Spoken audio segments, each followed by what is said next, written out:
जय हिंद दोस्तों, आप सभी का स्वागत है। साथियों, इस वीडियो में आप हमारे साथ पढ़ने वाले हैं विभिन्न प्रतियोगी परीक्षाओं में हिंदी से आने वाले महत्वपूर्ण प्रश्नोत्तरों को। तो दोस्तों, यहाँ पर हम आपके लिए लेकर आए हैं मिनी प्रैक्टिस सेट, जिसमें 15 प्रश्न होंगे और इन प्रश्नों के साथ में जो और भी प्रश्नोत्तर बन सकते हैं उनको भी हम बताते चलेंगे। तो आइए किसी प्रकार से देर न करते हुए प्रश्नों को शुरू करते हैं। यहाँ पर पहला प्रश्न दिया गया है, किस पत्रिका को 20वीं शताब्दी के आरंभिक चरण का विश्वकोश कहा गया है? तो ऐसी कौन सी पत्रिका है यहाँ पर जो कि 20वीं शताब्दी के आरंभिक चरण का विश्वकोश है?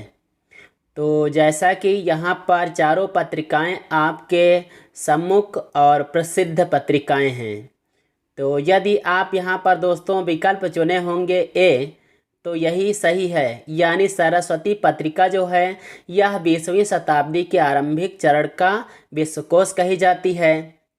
अब आइए यहाँ पर जो 4 पत्रिकाएं आई हैं इनके संपादकों के नाम देख लेते हैं। जैसे सबसे पहले नंबर पर आ गई सरस्वती, तो इसका संपादन 2 कवियों 2 लेखकों ने किया है। पहले तो चिंतामणि घोष ने और बाद में महावीर प्रसाद द्विवेदी ने। दूसरे विकल्प पर है चांद पत्रिका, इसका रामरख सहगल, चंडी प्रसाद और महादेवी वर्मा ने संपादन किया। सी विकल्प पर आप देख रहे हैं समालोचक, इसका संपादन चंद्रधर शर्मा गुलेरी ने। और डी विकल्प पर है नागरी प्रचारणी पत्रिका, तो इसका संपादन श्याम सुंदर दास और उसके बाद में सुधाकर ने इसका संपादन किया।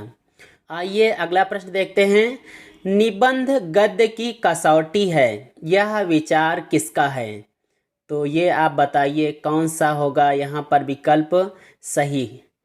तो यदि आप यहाँ पर सी विकल्प चुनेंगे तो बिल्कुल सही चुनेंगे, यानी आचार्य रामचंद्र शुक्ल ने निबंध को गद्य की कसौटी माना है। तीसरा प्रश्न दिया गया है, अर्थोपक्षेपक कितने प्रकार के होते हैं? यह रही ना बात, यह बिल्कुल अलग आ गया यहाँ पे और याद करने योग्य, क्योंकि परीक्षा में ऐसा प्रश्न बन सकता है। तो बताएं 3, 4, 5, 6 कितने प्रकार के होते हैं?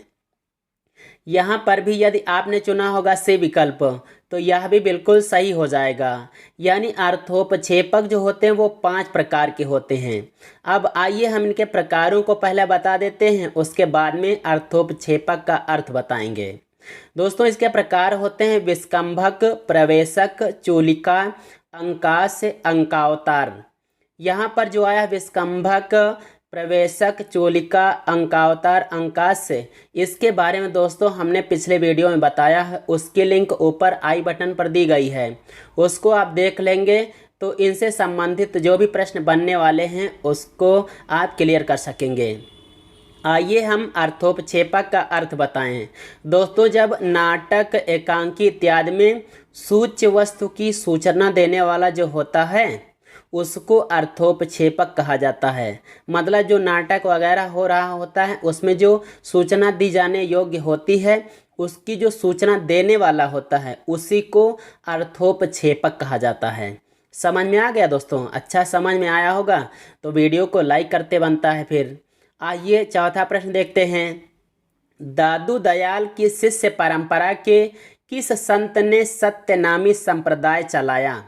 तो यहाँ पर आपको 2 चीज़ें याद रखनी है कि दादू दयाल किस शिष्य परंपरा के हैं वो संत, और उन्होंने सत्यनामी संप्रदाय चलाया। तो यहाँ पर आप कौन सा विकल्प चुनेंगे जो सही हो जाए?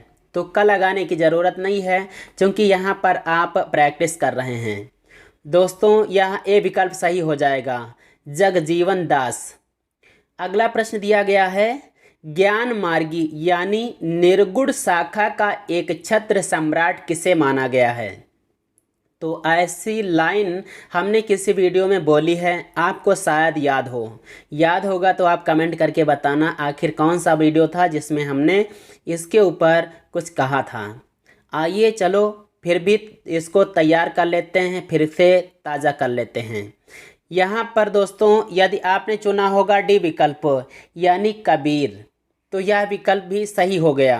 यानी ज्ञान मार्गी शाखा के एक छत्र सम्राट माने जाते हैं कबीरदास जी। अब कबीर के माता पिता क्या नाम था दोस्तों? माता का नाम तो ये तो विधवा ब्राह्मणी के गर्भ से हुए थे, लेकिन जो पालन पोषण करने वाले थे वो नीमा और नीरू नामक दंपति जो जुलाहे थे। इनकी पत्नी लोई थी और पुत्र पुत्री कमाल और कमाली। इनका जन्म एक लहर तारा नामक तालाब के किनारे और जो कि काशी में पड़ता है वहाँ पे हुआ था। इनकी रचनाओं की बात कर लें तो इन्होंने साखी शबद रामायणी लिखी हैं जो कि बीजक नामक काव्य संग्रह में संग्रहित हैं। इनके जन्म वर्ष की बात कर लें तो 1398 के आसपास में मानते हैं। आइए अगला प्रश्न देखते हैं। ले चल वहाँ भुलावा देकर मेरे नाविक धीरे धीरे, किसकी पंक्ति है? चलो ये बताओ। ऐसा भी प्रश्न आता रहता है, एक दो पंक्तियाँ ऐसे ही प्रश्न के रूप में आ जाती हैं और फिर उसके कवि का नाम या तो वो जिस ग्रंथ से जिस काव्य से होती है पंक्ति उसको बताना होता है। यहाँ पर भी ऐसा ही हुआ। यहाँ पर दोस्तों कवि का नाम पूछा गया है, तो यदि आपको पता होगा तो टिक करेंगे, नहीं पता है तो चलो हम बताते चलते हैं। यह दोस्तों पंक्ति है जयशंकर प्रसाद की, यानी यहाँ बी विकल्प सही है। अगर हम बात करें ये किस काव्य की है तो यह लहर रचना से आई है। आइए 7वां प्रश्न देखते हैं। निबंध सम्राट किसे कहा गया है? चलो ये भी बिल्कुल अलग आया है, इसको भी याद रखना है क्योंकि निबंध सम्राट, उपन्यास सम्राट, कहानी सम्राट ये जो होते हैं एक प्रश्न इससे भी बन सकता है। तो आप बताइएगा कौन ऐसे कवि हैं, कौन ऐसे आलोचक, इतिहासकार इत्यादि जो भी हैं, यहाँ पर कौन सा विकल्प सही हो जाएगा? यदि आप चुने होंगे बी विकल्प यानी आचार्य रामचंद्र शुक्ल तो यह बिल्कुल सही है। 8वां प्रश्न दिया गया है। ऊर्ध्वगामी का विपरीतार्थक विकल्प होगा, यानी ऊर्ध्वगामी का आपको विलोम शब्द बताना है, तो ऐसा कौन सा विकल्प होगा? आप इसी को बताइएगा, बाद में हम इसका माने भी बता देंगे यदि आपको नहीं पता होगा तो। अगर पहले से पता है तो आप फिर पढ़ने में तेज हैं इसका मतलब। तो यहाँ पर डी विकल्प दोस्तों सही है, अधोगामी। ऊर्ध्व मतलब ऊपर होता है और गामी मतलब जाने वाला, ऊर्ध्वगामी मतलब ऊपर जाने वाला और अधः माने नीचे होता है। यहाँ पर संधि होगा इसलिए अधो का जो हुआ है अधः ही है, तो अधोगामी मतलब नीचे जाने वाला। आइए अगला प्रश्न देख लें।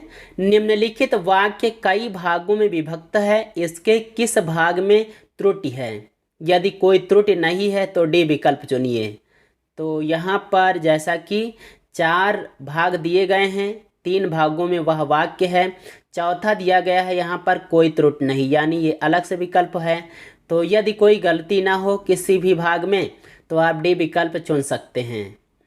तो यहाँ पर जैसा कि वाक्य है, अंतर साक्ष्य के आधार पर सूर जन्मांध नहीं लगते, इनमें से कौन सा सही होगा विकल्प?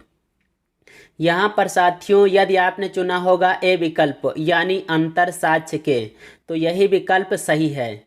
अब आइए हम बता दें यहाँ पर क्या गलती हुई है। यहाँ पर जो अंतर साक्ष्य आया है इसका अंतः साक्ष्य होना चाहिए था, तो बिल्कुल सटीक बैठ जाता। 10वां प्रश्न दिया गया है, समन्वय शब्द का सही उपसर्ग विन्यास है। तो चलो यहाँ पे बताओ कौन कौन से उपसर्ग या कौन सा उपसर्ग लगा हुआ है और कौन सा शब्द है। यहाँ पर यदि आप चुनेंगे सी तो यही सही भी है। यहाँ पर क्या हुआ है, सम उपसर्ग फिर अन उपसर्ग और बाद में अय शब्द के साथ में जुड़ गए हैं, तो यही सबको मिला लेते हैं तो बन जाता है समन्वय। 11वां प्रश्न दिया गया है जो कि संधि से आया है, मात्रण शब्द का संधि विच्छेद विकल्प सही है। तो यहाँ पर संधि विच्छेद की गई है, आप बताइएगा कौन सा विकल्प सही होगा। मात्र ऋण, माता ऋण, मात्र ऋण अथवा मात्रा ऋण।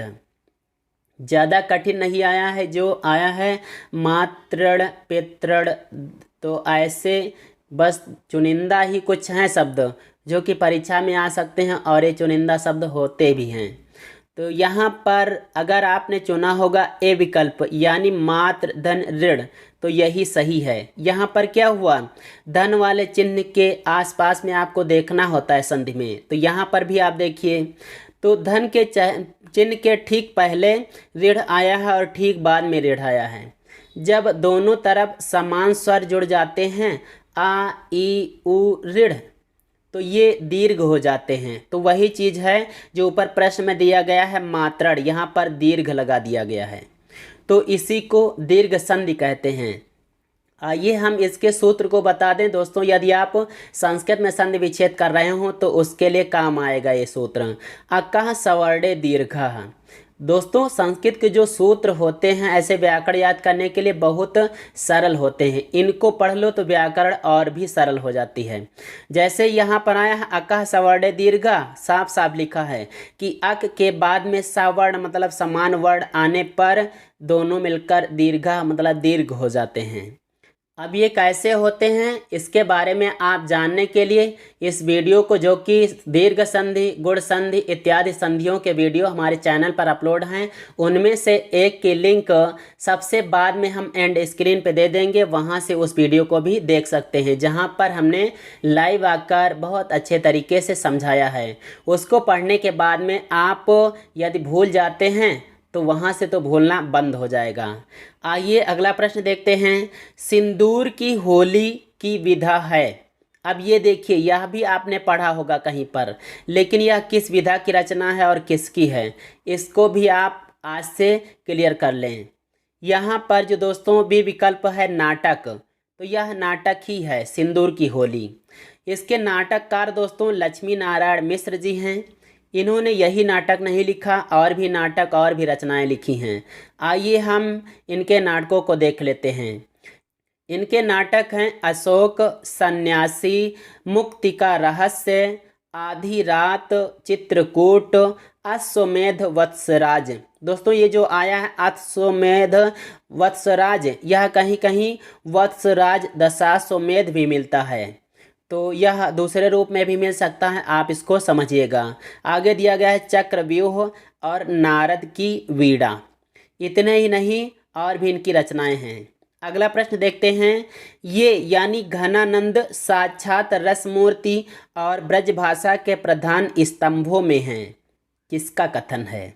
चलो यहाँ पर अगला कथन आ गया है, इसके बारे में बताओ, आखिर किसने, किस कवि ने कहा है घनानंद जी को ऐसा? तो यहाँ पर आपको मालूम होगा कि ऐसे बोलने वाले, ज़्यादा बोलने वाले कवि आचार्य रहे हैं आचार्य रामचंद्र शुक्ल, तो यहाँ पर भी यही हैं, यानी बी विकल्प सही है। अगला प्रश्न दिया गया है, छड़ बोले कड़ मुस्काए के रचनाकार कौन हैं? तो यहाँ पर आप बताइएगा इसके रचनाकार कौन हैं? धनवीर भारती हैं, विश्व प्रभाकर, या कन्हैया लाल मिश्र, अथवा नरेंद्र कोहली? कौन सा विकल्प आप टिक करेंगे? आपको मालूम है तो टिक कर दिया होगा, नहीं मालूम है तो आइए हम बताएं। यहाँ पर आप सी विकल्प को चुनें, यानी कन्हैया लाल मिश्र। अब आइए, इनका नाम आ गया है तो इनसे संबंधित जो भी रचनाएं हैं इनकी, उनको भी पढ़ लेते हैं। यहाँ पर इनकी कृतियाँ हो जाएंगी, धरती के फूल, आकाश के तारे, भूले बिसरे चेहरे, जिंदगी मुस्काई। कहीं कहीं पर मुस्काई का मुस्कुराई भी मिलता है, तो लेकिन ज़्यादातर जगहों पर आपको जिंदगी मुस्काई मिलेगा। अगला है, दीप जले शंख बजे, माटी हो गई सोना, महके आंगन चहके द्वार, रॉबर्ट नर्सिंग होम में। इतना तो ये वाली जो रचना आ गई रॉबर्ट नर्सिंग होम में, इसको आपने इंटरमीडिएट में पढ़ा होगा। आइए आज का अंतिम और 15वां प्रश्न देख लेते हैं। मनोवैज्ञानिक पृष्ठभूमि पर मन की शंकाओं और समस्याओं का विश्लेषण करती हुई कहानी है। तो यहाँ पर 4 कहानियाँ दी गई हैं, इनमें से ऐसी कौन सी कहानी है जो इस विशेषता को ली हुई है? तो आप सोचिएगा और फिर बताइएगा। यदि आपको पता होगा तो यहाँ भी आपने टिक कर लिया होगा, नहीं पता है तो चलिए हम बताते हैं। आप टिक कर लीजिए बी विकल्प को, यानी 2 चिड़ियाँ। दोस्तों ये जो आई है दो चिड़ियाँ, यह प्रकाशित हुई थी 1935 ईस्वी में। अच्छा, प्रकाशित हुई थी 1935 में, लेकिन इसके कहानीकार कौन हैं? दोस्तों इसके कहानीकार जैनेंद्र कुमार हैं। इनके कहानी संग्रह हैं, यानी इन्होंने कहानियाँ और भी लिखी और भी रचनाएं की हैं। आइए इनके कहानी संग्रहों को देख लेते हैं।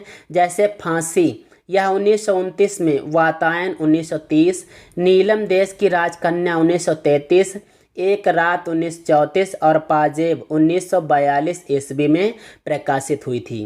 तो दोस्तों यह वीडियो आपको कैसा लगा? यदि अच्छा लगा हो तो लाइक कर देना, दोस्तों को भी शेयर कर देना, और अगर आप इस चैनल पर नए हो ना, अभी आए हो, तो चैनल को भी सब्सक्राइब कर लो। साथ साथ में बेल आइकन भी प्रेस कर देना, जिससे कि वीडियो की नोटिफिकेशन आपको समय समय पे मिलती रहे, क्योंकि ऐसे ही वीडियो हम निरंतर लाते रहते हैं। तो आप भी बने रहिएगा। आइए साथियों चलते हैं, अगले वीडियो में अगले टॉपिक को लेकर फिर से उपस्थित होंगे। जय हिंद, वंदे मातरम।